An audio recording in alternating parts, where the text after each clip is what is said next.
At this point, when I let my family know we have a new local multiplayer action game to check out, that news is met with heavy sighs and a general sense of apathy. Having endured countless hours of unsatisfying gameplay together, we've become a pretty jaded bunch. The thing is, it isn't entirely our fault. Too many developers seem to be ready to take credit for people having a good time playing their games for the wrong reasons. With the right attitude, people can make just about anything fun, if nothing else at the game's expense. Unfortunately, that was the case with Zero-G Gunfight, which may have raised an eyebrow or two at some points, but ultimately failed to make a positive impression.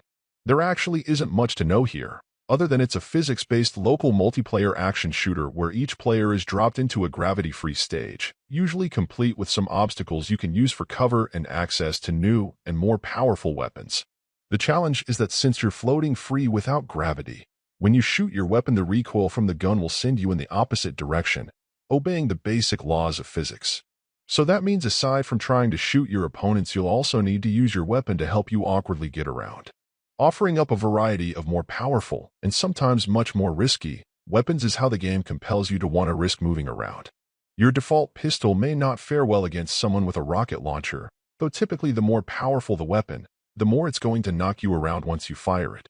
What ensues is generally a fair amount of chaos, with players and bullets flying by, people trying to quickly grab more nasty weapons, and a fair amount of random unpredictability.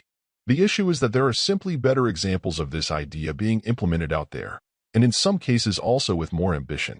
Spiderheck, specifically, not only does all of this, but sports better stage design, crazier weapons, and a web-slinging mechanic that really helps it stand out. While this has a handful of stages, and can be fun for a pretty brief period before people will likely tire of it, ultimately it's lacking the variety and excitement of its peers, making it easy to skip in favor of others. Overall, my final score for the game ended up being a 5.8. And if you're interested in picking it up, it's currently available on the Switch eShop for $4.99. Thank you for taking the time to listen to this review. And if you'd like more information or ideas of indie games worth checking out on Switch, be sure to click on the link provided in the description. Until next time.